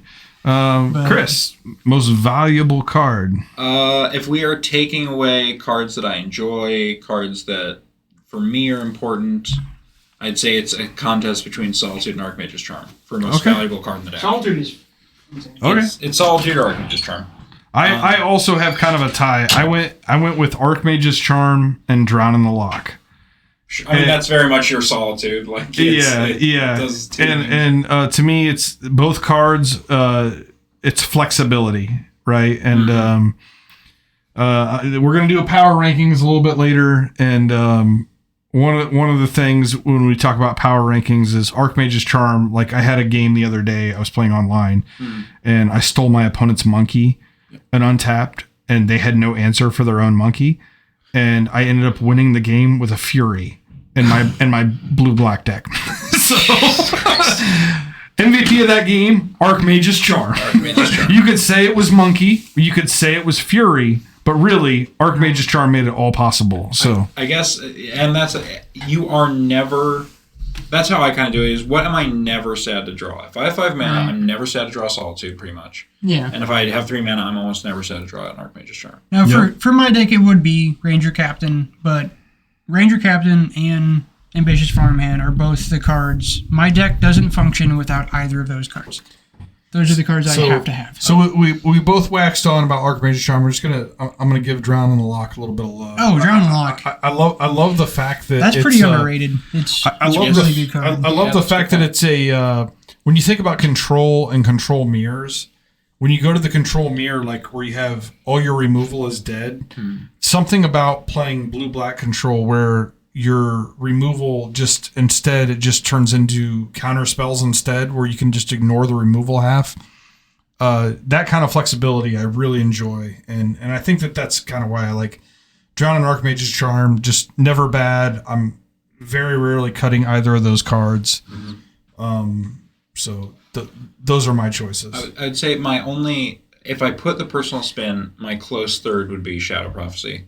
Yeah. It fills your graveyard for snap. The best feeling of Shadow Prophecy is to get 2 Snapcasters and like a spell and just go, cool, I can go in the graveyard. I'll keep these 2 Snapcasters. Right. It's like drawing 3 cards. Yes, exactly. Yeah. I mean, the thing is, like, if you're asking me about most valuable card, like, it's honestly been the same for like fucking 5 years now. And we all know what it is. I don't even need to say it. I won't even say the name because everyone knows. Is it a one drop? We don't even need to go further, but that's really like Is if it you an ask old me. lady that makes a clue? Yeah. Do you have a? Is it in every deck you've ever built? Do you have a Freudian relationship with her? Anyway, moving on. Best sideboard card. Like in Modern or for us? And because that's one thing I did think about. whichever. There's been some things best that, sideboard. I'll go ahead and give it to you. I've got a top 3. I'm going to break it down like this. but Number I 3 agree with a couple. Number 3, I'm going to go with Engineered Explosives. Yep, I was going to say that. It's a hard one for me to break away from because I think it's extremely good, and I think that if you play a monocolored deck, there's an argument that you should be playing Engineered Explosives in your sideboard. It's funny because it went out of so out of favor for a minute. Number 2, and this is specifically, these next 2 are for blue decks, and I'm sorry for non-control players, but number 2 I have Flusterstorm, and I am so sorry that I ever talk shit about this card because I talked a lot of shit about this card. I talked a lot of shit for sure. In this particular Modern meta, Flusterstorm is a fucking house. It's really fucking good right now, and I've got it right now number 2 on my sideboard power rankings, and number 1, and I'm in love with this card, and if you're the type of person that plays this main deck, I cannot fault you. Dress Down is my number 1 sideboard card of 2022. Yeah, those are all really good, for sure. That sounds a good one. I definitely agree. I definitely thought about Engineering Explosives. It's funny to see how that card has shifted over the years. There's a point where the card was like $5 after reprint, and people weren't really playing it, and it's kind of whatever, and now it's just such a fucking banger. Flusterstorm definitely is really good. One that I think is very worthy of note is Torok. Yes. Oh, yes. Torok is a fucking house. I've won a lot of games with Torok. That card is huge. I know specifically against you, John. Yeah. I feel like that's how I win, is I just go to sideboard and bring in my Toroks. Yeah, no, Turok is nuts, man. He's such a good card. I think Spell Snare has gotten way better. Yeah. You know, Spell that's more of a Snares. main deck card. Like, Now at this it point, kind of is, it's the crazy thing. Yeah. But yeah, Turok is huge. I think if we had to choose one, it would be Turok for black. I think it would be Dress Down for blue. Just general best sideboard cards. No, I'm for ready sure. for the blue-white player to name a Rakdos card. I mean, listen. I'm excited all night. I've been thinking about to this point to where the blue-white player names his Rakdos card. It's actually in his sideboard. This bridges a few different things, but you actually talked about playing it. And a really good sideboard card, if you have the means to play it, is Tugu's the Saga. Yeah, and that's what I was talking about. Yeah. Because this that would probably be my personal pick. Just because, so for me, you used to have to play, like, justifiably, you need to play 2 or 3 Rest in Peace. That's just what you played. And they came in one game or one match in 4. Right. Hitotsugu has won me graveyard games. It's won me multiple Hammer Time or Hardened Scales. It's beaten Boggles. It does so much more. As well as the incidental graveyard hate that I need now. Because guess what? All of my removal spells now exile. So I don't need to hate that much out of your graveyard. Yeah, for sure. No. So for me, that is probably my number 1 sideboard card that I bring in. And like that or Dovin's Veto. Dovin's Veto is a great card in That's a good sideboard main card too. That's in my main board right now. Force of Negation is another Yeah, great yeah. sideboard card. But for green, I think it would be either Force of Vigor or the Pitch Elemental. Endurance, yeah. Force of Vigor is a Yeah. good one. That's Force a good of one. I mean, fucking, I don't know how much is played now, but it still feels like it should be in the conversation, and it's been printed a while ago. But Veil, fuck, what is that? Veil Summer. Veil Yeah. Summer, yeah, absolutely. That's a huge card. And for red doesn't have as many options in the sideboard, but it would. Flood Moon. Yeah, no, that's not an option. Yeah. So I don't know, Lightning Bolt. Lightning Bolt is a sideboard card. Bring Boltyn out of the Oh board shit. when you see them bringing in Turok. All right. These are the last of this whole series. Is just what's the best deck? I think it's either the Underworld Breach decks, I think are probably the best decks. It's good. It's good. Or I think the Omnath Rhino deck is. Right. You guys think it's overrated? I went with but- four-color so- Yorion because we were talking about the best decks of 2022. 2022. Even though it doesn't exist anymore, Yeah. that's my pick for best deck of 2022. So Isaiah top aided with it, so I think he can agree. Yeah, so anyone can So win. the thing is, like, I said Rhinos was overrated, and it's stupid because Rhinos are overrated. The deck is only a thing because they put Omnath in it. Yeah. You know, like that's the only like thing that any makes the Omnath deck a deck? thing is because they're like, oh hey, we're already doing that. That's just here we go. Because the Rhino deck before they included Omnath, it was fucking nothing. It was just not good by any means. I think it's just a deck that, and I think general elementals, if people actually played it, would be good. But Yeah, like no, it every single thing in the Omnath Rhinos deck is a 2-for-1. Every Yeah. card draws a card or cascades into a card that yeah, creates for multiple sure. things. No, it's super efficient. Yeah. It's super efficient, but it is enabled. Or it goes on an adventure. Yeah. Or it goes on It an is- adventure. It is- does almost nothing and then becomes almost something later. Send your 3-1s out on an adventure. Yeah. No, I that deck's only a thing because of that. Best deck, I'd put Yawgmoth at that. Oh wow. Okay. Yeah, I like it. It might be. If with a right pilot.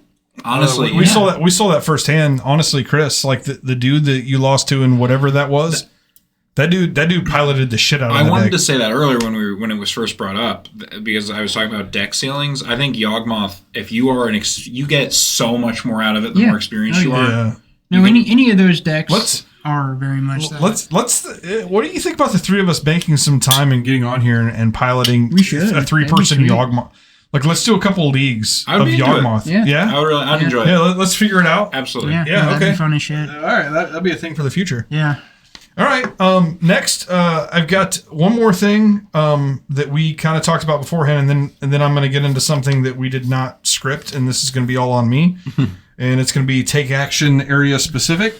But first, I want to talk about the power rankings for the top cards for Modern right now.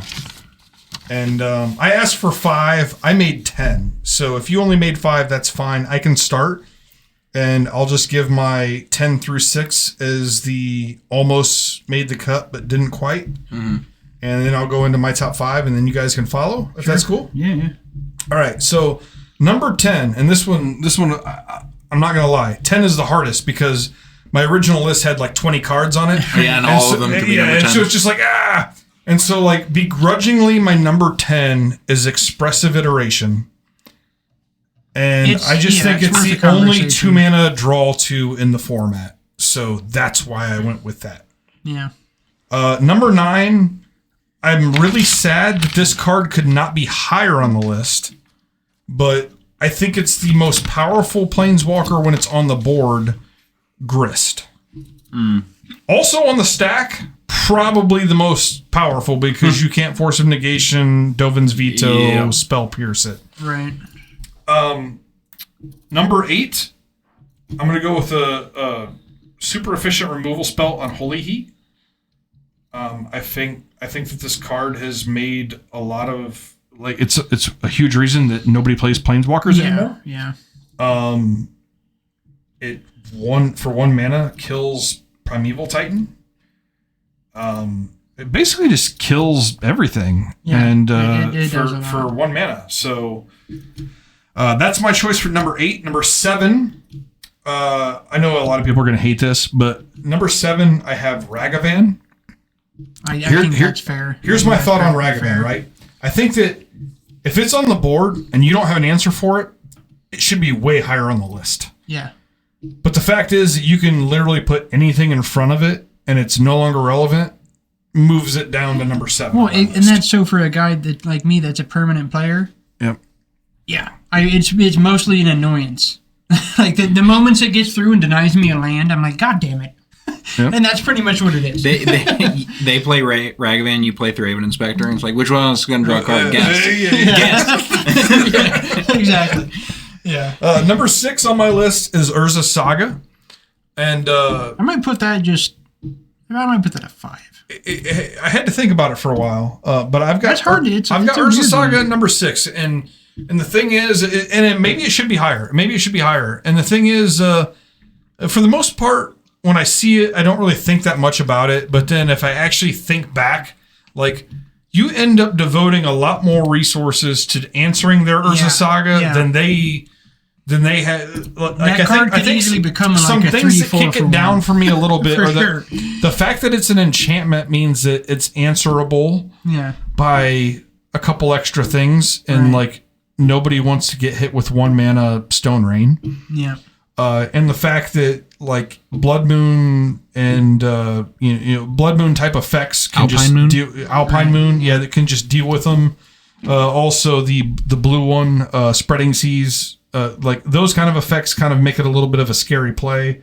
But for the most part, I feel like the Urza Saga player is coming out on top in those interactions. So getting into my top 5, number 5, Omnath. Mm-hmm. It's really crazy to me that we're talking about power rankings and I'm putting a 4-drop at number 5. But for 4 mana, this card just has way too much fucking text on it. No, it does everything, and if you don't answer it, you lose. It's gross. I don't think there's much that needs to be said about that. We've said it a lot. I've said it. Number 4, Wrenn 6.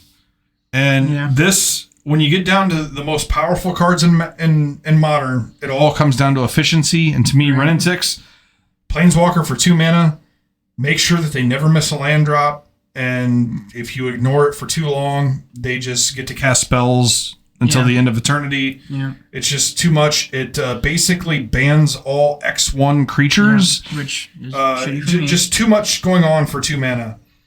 Number 3, staying in the efficiency lane, I'm going to go with Fury. Yeah.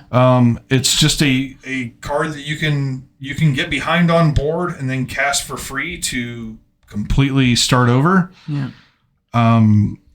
These pitch elementals are like we've talked about a little bit tonight. Like they're all really good. Free spells are good. Like you're going to see the top 3 here. You're going to see like free is good. Is your number 1? Okay, continue. You know what my number 1 is, Chris. You know what my number 1 is. Number 2, Solitude. Yeah. Like just a free way to exile the biggest threat on the board at any point at instant speed. Right. I think that like Solitude, Fury, there's a lot in common with those two, but those two are Fury can answer more things at once. Solitude can answer anything and do it at instant speed, and that's the difference for me. It puts Solitude at number 2. Chris, you know what number 1 is? Mishra's Bauble. It's Mishra's Bauble. Okay. Yeah. Mishra's Bauble. Okay, Mishra's Bauble is enabling all the different strategies. Everything in Modern. It enables Delve. All the cards we've been talking about, it Delirium. enables. Yeah. All the Ds. Prowess. It gets the D. Yeah. Literally anything you do in Modern, and honestly, if we go down to my, if you're talking about Unholy Heat, that's not even on this list. If you ban Bauble tomorrow, Unholy Heat not even on this list. So, and honestly, Iteration is probably gonna not make this list also. I wouldn't make that list now. Saga's got less artifacts to go get. Yeah, Saga's still what it is. Because there's my biggest problem with Saga stuff. is, like, I think Saga would be higher on this list if Modern had sexier 0 and 1-drop artifacts, because we have shit like Pithing Needle, which makes Saga kind of not sexy. Well, the thing is, though, like, people can... They auto pick that as their inclusion, but there's other powerful shit. Like, the card itself, like, the rate of Urza Saga that we talked about earlier is what makes Urza Saga. Like, it can be more than a 2-for-1. It can get out of hand, like, very easily. You start chaining them, and yada, yada. And then Red Saga plus Renin 6. Like, that's fucking ridiculous. So... Well, it's beating a dead horse. We've said it a million times on the stream, but, yeah. For me, Mishra's Bauble, it's free. You get your card back. It needs to go. You just and that if you've actually played the card, you actually get to see the subtle things, like where you can play like the 17 land deck and like keep the 1 land hand. It's a fetch land. You play the fetch land, play Mishra's Bauble, look at the top card of your deck. It's not a land. Okay, fetch now, pass turn, boom. Probably draw a land. You know, like just the little manipulations. And so the thing is, like, with that in mind, I really enjoy that. If you've done that, you have a good time doing it. But the thing is, that shouldn't be in Modern. Like, it should just be in Legacy. That's the difference. Like, I don't like Mishra's Bauble is a sweet fucking card. It's fun to play. It just does not belong in the Modern format. You know, like we just need to shift it over. Like, you play over here. That's it. That's all. So, what are your thoughts? I just did best card in the format, and I think it's going against your list. I think Expressive Iteration is one of the best cards in the format. I agree that's one of the best for sure. Now, if I, off the top of my head, I think that Underworld Breach is, again, I think it's busted. I think it should be banned. I think it's not going to do anything healthy.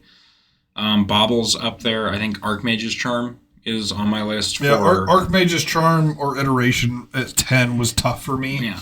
I told the story earlier about with Archmage's Charm stealing a monkey from my opponent. I'm playing blue-black. I steal a monkey, and then like 3 turns later, I cast his Fury. And it was just like, I won the game with Fury in my blue-black. I would honestly say that Archmage's Charm is kind of an underrated card too. It is an underrated card. It is the best card in the control deck. I will say that 100%. Like, I don't care what flavor of control you're playing. It is the best card in the control deck. I think one of the things that's makes me think about best cards in the format are, what are the cards that if you're in those colors, are you playing? I think if you're in blue and can make 3 blue, you're playing Archmage's Charm. Yeah. I think if you're in blue-red, almost everyone is playing Expressive Iteration. If you're playing white, you're playing Prismatic Ending. If you're playing white, you're playing Prismatic Ending. If you're playing my one downside to Expressive Iteration is that it doesn't work as well in go long decks. No. Expressive Iteration is specifically for these Murktide style decks where you're playing a whole bunch of 1-drops and Mishra's Baubles. And if you're playing like Grixis Control and you've got a bunch of 3-drops and more 2-drops and not as many 1-drops, or you've got more interactive spells. Sure. It's not as good in those style of decks. Right. Sure. For sure. I think Hammer is up there because I guess Hammer Time is up there for one of the best decks. Yeah, it is there for one of the best decks. Because of that is Hammer one of the best. The only card for me that made the cut was the Saga. What I would say, as far as that goes, is not that Hammer is the best card, or is the card that that should be talked about. I think no. He hates it. He hates Sigardizade. He let this be known, stream podcast listeners. John Brown hates Sigardizade. Pure Steel Paladin is the card that makes, because you can equip it for free. To me, it's the Saga, because you play Sigardizade on turn 1 and nobody can really say anything about it. So, and then you just get we can agree on this. It's that the Hammer is just exactly the derpy fucking thing that it is. Yes. It's the other cards that the Hammer enables that make the Hammer the Hammer. I guess I look at without aid, without Pure Steel, Hammer would just be a really awkward card. Yeah. I think that if you took any one of those 3 cards out of the deck, it probably wouldn't be a deck anymore. Yeah. So it would just be another Stoneforge deck. Yeah, it could be any one of those. But yeah, Bobble's up there as well. Yeah. It's one of the cards that flies under the radar. But it's there. It seems like they consciously do so, honestly. It's kind of like Primeval Titan. I figured you guys would shit on me more than you have for I think Mishra's Bobble is like Primeval Titan. I mean, you know how much I hate it. Like, when you look at bannings, like, Primeval Titan has just been found standing next to so many bodies. Yeah. And now Mishra's Bobble is just standing there, too. But the thing is, if you ban Primetime, you basically banned one deck. Okay. But if you ban Mishra's Bobble, you've changed the format. I agree. Yeah. Like you've rewritten the format. It would be a healthy change. It'd be a rewrite. It would be banning Faithless Looting. It would literally be banning Faithless Looting. I'm a fan of banning the Problem Children. Yeah. I don't think the whole class needs to be. I sat down and I thought about this for a while because it wasn't originally my number one, but the more I thought about it, it's like it's an enabler. Like it's an enabler for everything. It affects the entire format for sure. And the thing that sucks is it costs 0, which there are plenty of cards that can take its place, or not plenty, but there's a handful of cards that can facilitate what it's facilitating in a fair way. Cards that have a real cost. That's the thing.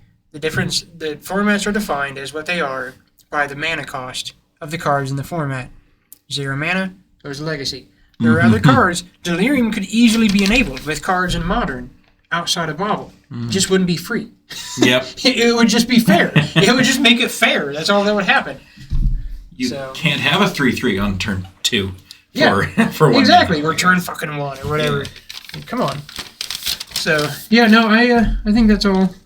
It's all pretty fair. So what I did, I took, and all the cards that you sent on the thing that wasn't the list, but all the things that you sent in that message were still on your list. Those are all considerations. So what I did is I took that thing and I did instead of like a power ranking, I did kind of a scale from 1 to 10.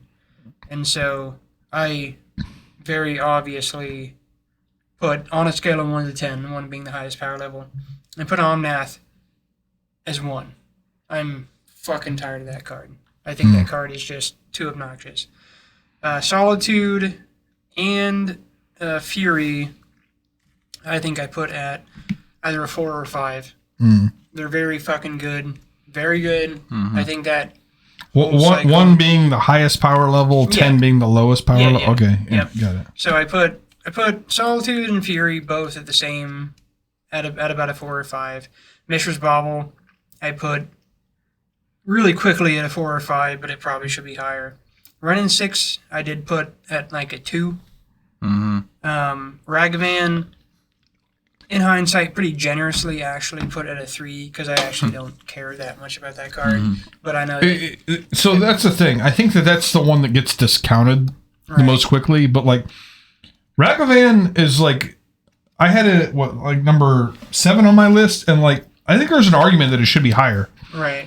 Because I think there's an argument it should be lower too. Absolutely. It could go either way. It's very, very for you, Chris, you're gonna think that way, but for the guy who's playing some other deck, like that's not necessarily the case. Where it's like I'm playing the deck where I play 6 removal spells, and they play it on turn 1, and I kill it right away, and then they play another one on turn 2, and it's just like, oh, well now I just lose. I think if you can't consistently answer a 2-1 in Modern or win, then you're probably playing an interesting deck. I put it at the 3 that I put it at, but even my deck, like really for me, it should be lower just because like the worst thing, like I said earlier, is the annoyance of it hitting one of my lands. Because otherwise, like, the fuck you cast out of my deck? Oh shit, you got Ambitious Farmhand. Oh, you did Search for a Flame. You know, like I should probably even put that thing lower, but it's just the little thought. I'm gonna admit something that I probably never would have said to anybody before. I was playing a game online a while ago, and I was doing the land that scries to. Yes. And Castle Vantress. I was taking hits from a monkey, like he was dashing it, and I didn't have an instant speed removal spell in hand or whatever. Yeah. And I did the whole like scry 2 end of turn, and then like I was like, okay, yeah. And then, like, anyway, I ended up scrying 2 and then drawing the card for turn, and then I scooped shamefully because I realized that I left myself with no way to actually kill the monkey. and a way for him to cast my little Teferi off the top of my deck. I just set him up to lock me out of the game. So after Ragavan, which I put at a 3, which I'd put between like a 3 and a 5. There's Murktide, which I did put around a 3, because while it is just a big derpy flying creature, old school fundamental Magic says big giant flying creature murders people. And when you cast a big giant flying creature for 2 that can't be interacted with most of the removal in the format, it's a pretty fucking good card. Yeah, really. My thing with Murktide, I didn't really consider it that hard because I consider it a payoff. And, it is. And I like to. Well, I like I said, this is like a power scale enablers thing of some of the cards you sent. So this isn't like a true ranking. Sure. Expressive Iteration on a scale of 1 to 10, I put at like a 4 or 5 because it's very good, but I actually appreciate it being there because while it does enable some really obnoxious shit in the format, it is in essence a good card that can also help not obnoxious things. Sorry, what is this card? Expressive Iteration. Oh, Expressive. Okay. Yeah. So while it does enable some bullshit in the format, it also is just like it can also enable other things later.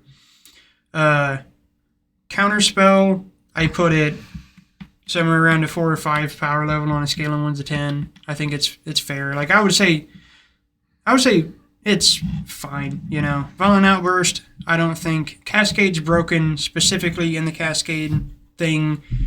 Violent Outburst is a very good card, but there's any mechanic that has so many just like things that can say, well, this mechanic doesn't work, or this, you know, any like I think it's like whatever, like you just pack the right tool and you're good.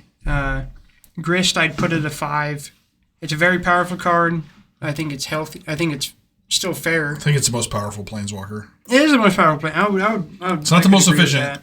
Red and 6 still being the most efficient. Grist is the most powerful Planeswalker. Yeah. Archmage's Charm, I'd put it a 5 because again, like it's very good, but I think it's like 5 for me on a scale of 1 to 10. When I was thinking about this, I was thinking of 5 as like cards that I think are just good for the format. And I think Grist is good for the format. I think Archmage's Charm is good for the format. Sure. I think they're cards that should be there, you know. Archon, I think I put at a 5. It's whatever. Like, it's a big reanimated dummy. Like, it is what it is, you know. It was a hard one for me to not make my list because it's so expensive and there's so many ways to cheat it into play. Yeah. But I've said it on stream and it's not been discounted. If you put that card in play, you win the game. Yeah, no, it is. That happens. It is the best version of exactly what it is. Yep. It is the reanimation target. It's the new Griselbrand, and it's better than Griselbrand. Unholy Heat, I put it a 5. While again, it's very powerful. I think it's a good thing because Unholy Heat is what made Planeswalkers obsolete, kind of go away. And I don't like having a sub game in my game of Magic. I want to kill you. I don't want to kill your fucking buddy. I don't want to kill Ted and Steve. Don't worry about Ted and Steve. Let them hang out. Darcy, I think, is a 5. It's a very powerful card, but it's if you take away Bauble, it's a very fair card at that point. I think also Ledger Shredder is kind of the same card for sure in a lot of ways. No, they go hand in hand. And then Urza Saga, I definitely would put it like a 3 power level. You didn't mention Bolt, which Lightning Bolt is still a very heavily played card modern. It'll always be the most played card modern, dude. And it's good. I think it's as bad as it's ever been. It's still good. Lightning Bolt is magic. What is the most played card in modern? I think it's actually Lightning Bolt. I think it is, yeah. I looked it up earlier today. Yeah. A lot of it's sideboard cards. I think Mystical Dispute's like number 5 or some shit like that. I'll just read out the list real quick. Yeah. Number 10 is Pithing Needle. Oh God! What a fucking what a piece of shit that card is. Yeah. Send us your stories of how Pithing Needle really got them. Yeah. How Pithing Needle just saved the day for you. I can wait a sec for John because I'd be curious on his opinion. We've talked about most of these. Let's go with number 8. Number 8, Flusterstorm. Wait, did we start? We started at 10. Oh, what was number 9? I didn't know we had against fuck 9. We don't give a fuck about 9. Number 10, John, most played card in modern, Pithing Needle. Immediately just. Number 9 is Mystical Dispute. I said overrated, justified. Yeah. This is in the top. This is in the 75. Number 9 was Mystical Dispute? Yeah. This is clearly in the 75. I wish it was in the main deck. Mains, yeah. But number 8 is Flusterstorm. Yep. Number 7, fuck you, Blood Moon. Yeah. Number 6 is Unlicensed Hearse. Yeah. It's 5 main deck a lot. main deck. Yeah. Feign deck is Feign deck. Jesus Christ. 5 is Fury, Yeah. which only number 2.7 played. So between it's interesting. Number 4 is Spell Pierce. Number 3 Ragavan. Number 2 Engineered Explosives, and number 1 is still indeed Lightning Bolt. Yeah. Interesting. Yeah. Interesting. All right. Interesting. Well, Interesting. Most played land is Steam Vents. There you go. Because of Murktide. Oh, Auto War is in there. Besage is the 4th most played land, Yeah. showing up in 34% of decks. Yeah, it's overrated. It's not. That's one of the most. So this last bit I'm going to do is going to be a lot of me talking and you guys commenting because I did not make you privy to this, but I'm doing some awards. Yeah.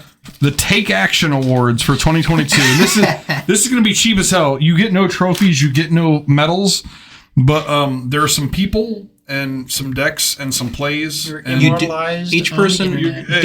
hopefully in the future this will be better. Chris, I didn't get an award with your name on it because I didn't want to do like the biggest, like pickiest opponent or whatever. I couldn't think of a thing for you. Oh, Each award winner will get $25 store credit applicable towards. That's just not true. Applicable towards that's just not true. Yu-Gi-Oh products. Not true. Yeah. Exactly. Redeemable in store on Yu-Gi-Oh products only.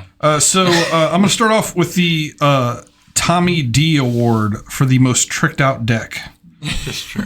And He's always gonna take that. I'm gonna go with Carmel Salinas for his burn deck because yeah. I know that thing costs more than most commander decks that are tricked out. Yeah, and he took special care to use all the printings to piss us off. Yeah.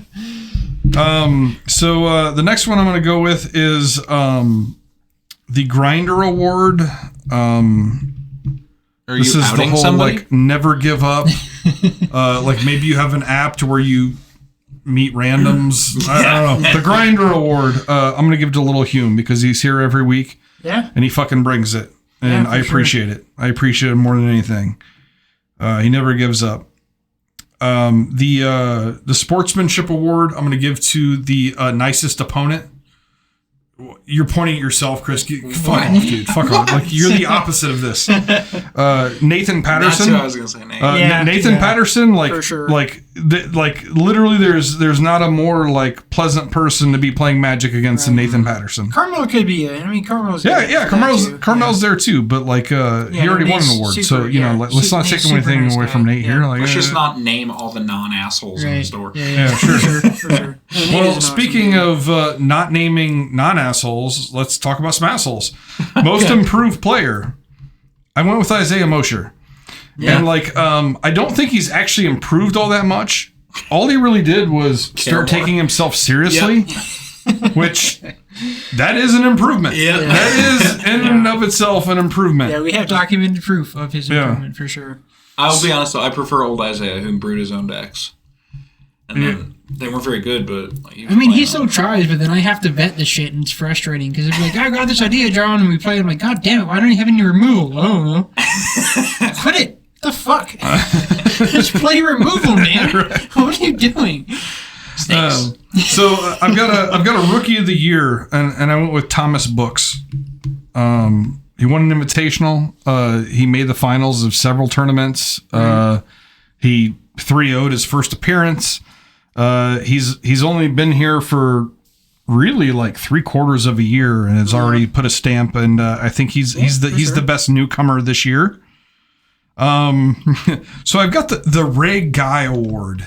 And do you guys know who Ray Guy is? I'm sure you No. don't. You're not a football fan. Okay, so he's a football player from the 60s. He's like basically known as the greatest punter of all time. Yeah. Oh, So baby. this award is for the best punt. Oh, I know who this is. So I've got a 3-way tie. Maybe you guys can help me. I wasn't here for it, but we have an unnamed player who refused to bolt someone for lethal. Yeah. Oh, I can't remember his name, but yeah, that was the RCQ. We have Chris's brother. Oh, Jesus. Versus his own blood moon. And we have Zach Barker that chose to take lethal infect damage instead of murdering his opponent's board on a completely full on any one of 3 occasions. Yawgmoth with infinite creatures board.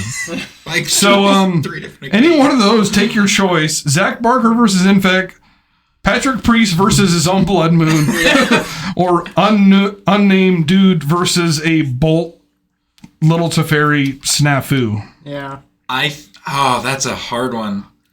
I mean, Patrick had no islands when he cast that blood moon. Islands. He had 0 islands on the board. These are all good ones. These are all good ones. Yeah. But I think for the keep you up at night is probably the lightning bolt guy. Oh, it was. Yeah. I feel we don't know his name. The mystery winner. We do. For me, the Zach versus Infect was the most heart wrenching. It was so bad. It was just like, okay, I guess I just die. Yeah, because he just had all the tools, man. He just had all the tools. You could infinitely murder everything on his board. Like in response to anything. That actually probably is because that's the long car wreck that you can't look away from because it was over the course of 2 or 3 turns of well, he can do this. Well, he let him pump it, and now he's sacrificing everybody. Okay. No, it was on the stack. He let a pump spell resolve for +4/+4. And then he used his guys to stack the. Like, when did you do it in response? Yeah. And then the next turn he didn't respond. Well, the thing was, he was just like, I do this thing. Okay. I give it +4/+4. In response, I sack this and give it -1/-1. Well, I give it protection. Oh. Okay. Yeah. I just die instead. There was a lot of bad. No, and the thing I'll say for the guy that came down to the RCQ, like, that was a full day. That was a real event. So he was here from 1 p.m. to, I think that shit wrapped up at almost 8. Mm-hmm. And so there's a lot of stress and pressure and Trevor Dalton is the Bolt guy. Yeah, he got in his own head, and it was terrible to watch. It was a hell of a train wreck, but I could definitely see where it came from. 7 hours later, you might where Zach is like, that's an F&M, man, and Patrick, they're both just F&Ms. You don't really have any stress. No. Patrick's was not an F&M. Patrick's was a... Oh, that was a big event. That was a big event. Okay. I feel like Zach's might have been a big event, too. No, Zach's was, I'm pretty sure it was an F&M, too. Maybe I think they were all big events. I think they were all big events. Never mind, I retract. So do we have... we can't do a 3-way tie, right? We have to have a winner. Man. Zach Barker, Patrick Priest, and Trevor Dalton. Let's do a 3-way award. Most obvious punt goes to Patrick Priest, who knowingly, with no blue sources, played Blood Moon. Yeah. I think most epic goes to repeatedly not bolting for lethal. Yeah, that's got to be the worst. And most heart-wrenching over time, the slow death goes to Zach. All right. There we go. All right, what other awards do I have? I have a few more awards to give out.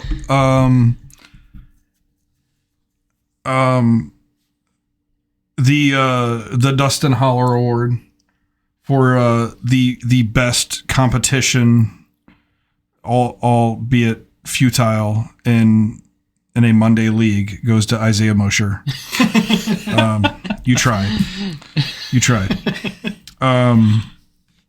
The John Brown Award for best original deck goes to John Brown for his mono white removal / tiny bad creatures that we're all tired of playing against. That are almost all recursive or draw a card. Hey man, so I figured out what it really is. I just play white blue control and I replace the draw spells with dudes. Yeah, and your counter spells. Counter spells. It's like John's got it. He's playing blue white control, but instead of playing counter spells, he's playing bad creatures. And he matched the curve. Archmage's Charm, no. Ranger Captain. Yeah. Counter spell. I'm gonna get a guy that fetches a plane onto the battlefield. No, it goes into my hand. Yeah. Okay. Hey man, the value later. That's my baby. Come on. I appreciate that. So John, next year you're going to have to pay attention, and you're going to give out that award. Okay. All right, I will. So the last award that I have for the local awards is Player of the Year. And this was a tough one. Isaiah, I can't count your top 8 finish because it did not happen at Take Action. So my Player of the Year goes to 2-time Invitational champion Michael Dashner. Yeah. So congratulations, Michael Dashner. Holding You it were down. the Yeah, you got 2022 Player of the Year. 2 invitationals. I mean, that's a real thing. Chris, what's going to be your... we need an award for you, man. It's going to be like most snide comment in a sideboarding or like most off-putting remark. Most dedicated to their deck. This guy. No. I mean, that's actually fair. Like, guys. That's fine. I really thought it was going to be like a bitchiest opponent. See, I'm bitchy in person, like outside the game. But in the game, I'm pretty like I even give people a mistake. I'm like everybody gets one, and I'll tell a person about the first missed trigger, and then I'm like after that, I'm most problematic player for the judges. I mean, the Chris Priest Award goes to consistently Joel Ferris. This, I mean, yeah. I would say that I distressingly often talk to judges at any tournaments that are officially judged. I get deck checked, I get judge calls, and then I got one judge who told me and my opponent we needed to make a decision or we both get kicked. And I looked at the opponent and shrugged, and he folded. So there you go. So that's I just kind of came up with that last minute Take Action specific. I figure in future years we can make it a little bit more official and have more time to all put input on it. Yeah, it was fun though. You got a GRV? Yeah, you did. Yeah. What's a GRV? Game rules violation. Yeah. Okay. Yeah. Yeah, that's an inside joke because when he top 8'd his he had a judge call and judge was like, I'm gonna have to give you a GRV for that. And like he's like, okay. And like he walked away and he's like, hey, you just give me a GRV. What is that? I'm like, I don't fucking know. Yeah. And ask him like, dude, he just made that up. That's his own thing. Like that's not like an official term. No. It's just like he woke up this morning and was like, yeah, I'm gonna call it a GRV. It's gonna be my fucking calling card. I'm gonna snag that Grand Prix puss with my new calling card. GRV. The old Grand Prix puss. I'm sorry to tell you, Mr. Judge, that Grand Prix puss is probably a cock. I've got bad news. It is a cock that has been sweatily taped back for the last 4 hours. Oh god. All right. Well, this seems like a good time to think about ending the show. That's 2022 in a wrap. It is. It's very adequately summed up. First episode. I do want to say I don't want to discount Michael Dashner Player of the Year 2022. I do want to say that I 100% he's like living in the chat this entire time. I fully expect that Isaiah Mosher should be the Player of the Year for 2023 because he's taking himself seriously and I believe in him. And he's already got fucking 7 points or some shit for this next invitational. He's set a goal for himself. He wants to get 10 points. He wants to set a record for the most points going into an invitational. Right. So it's just it's going to be him and 8 other people there because he's gotten all the points and he's fucking hogging them. Right. Whatever. Dick. Yeah. You're making for a really shitty invitational. He just needs to start handing out sideboard cards for Infect and knock Michael Dashner off the map. Yeah. Hey, he didn't bring it last time. That's what I'm saying. Where's the hate? Does nobody have a hate card? Yeah. I mean, the hate is you show up with Yawgmoth. Yeah. For next year, I could see an award going to the most diverse player too. Oh God, let's not give diversity awards, please. Right. Well, they know to step and play as many things as they can and really show that they don't lean into just. The funny thing is, Chris wanted to go to the most dedicated to his deck. That award goes to Joel Ferris. No, he's dedicated to... The Chris Priest Award is just, no matter what it is, define it, it goes to Joel Ferris. That award goes to Off They're the same person. Or whoever else he Googled that deck from. I've been playing the same deck for 2 years now. I think we should give out a participation trophy. Who gets an award for being here? I already gave it out. I gave it out to Little Hugh. Well, that's essentially. No, he's grinding. Who shows up? Oh, right, yeah. Well, that's him. Who just shows up? Yeah, he's here. The commander players. They get every commander player. You get an honorary award. You guys are always here, and we appreciate it. Thank you so much. Who's the guy that always wins? The guy who doesn't want to play modern but beats everybody at commander. Who's that guy? There's one guy. Oh, I know who you're talking about. Yeah. I have no idea what his name is. Yeah, you know what I'm talking about. Yeah. Anyway, first episode of 2023, I want to be based on predictions for 2023. Oh, that'd be a good one. Good, yeah. Yeah, predictions. You heard it here first. Yeah. 72 secret layers. I mean, that's just confirmed already. Hasbro gets bought out. Hasbro buyout. Yeah, right. Actually, I want so bad for Hasbro to just go ahead and crash Wizards. Like, there's all this talk about, like, they're killing their golden goose. Yeah, fucking murder it. So then they can let it go. They can let it go, and then somebody Thomas can Book sent me this. You see this new art for Street Yeah, Race that's one of the only out? decent ones they've done lately. That's That cool. is pretty Yeah, cool. it's a Dominaria something. Yeah, like Dominaria, not a real set. Secret Layer stuff is just so. There was a network error. Please try again. Incredibly out of Did hand. the whole stream crash or just the? It might have crashed. Apparently, they're. Yeah. I think Well, it's I'm done just talking to people. Oh no! Yeah, it crashed. Yeah. Oh, we're back. Ah, We're back. We're just talking Anyway, shit about Secret Layer and stuff. what's No, we're not doing gender neutral awards. God damn it! Who was most positivity welcoming in the shop? Who do we think put good energy out and welcomed everyone of any persuasion? Who do we think just gave good chakra? I already gave that award out. To Nate. Nathan Patterson. Who do we think put people off? No, we probably shouldn't say that on stream. No, we should not say that on stream. Yeah. It could be the Chris Priest Award. Here's the hint. It's named after Chris Priest. Yeah. So. All right. Well, that's gonna do it. Yep. Thanks For tuning in. 2022. We will see you in January At some point. for the 2023 Undecided. Look Forward Yeah. Awards. Hopefully, including Magic being ran to the ground and somebody else buying it. Hopefully. God damn it, John. We almost got through the entire stream. I know. I just had to say he did it. Chris did it. Hey, come on. He started it. I don't think that's fair. Anyway, thanks everybody for listening. We appreciate all you guys, Yeah. and we appreciate the game of Magic. It's been a good year. Remember your bobble triggers. While it's still legal. Hey, and by the way, It's probably always going to be legal. something else I've noticed, you're just going to throw this in at the last minute. Also, your Esper Sentinel triggers, Oh, yeah. these They are get lost being all the missed time. at an alarming rate.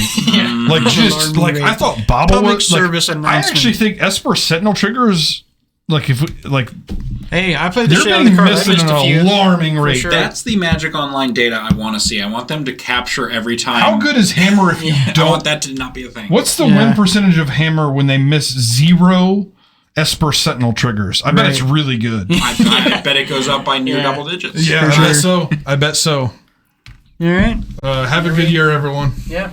Peace.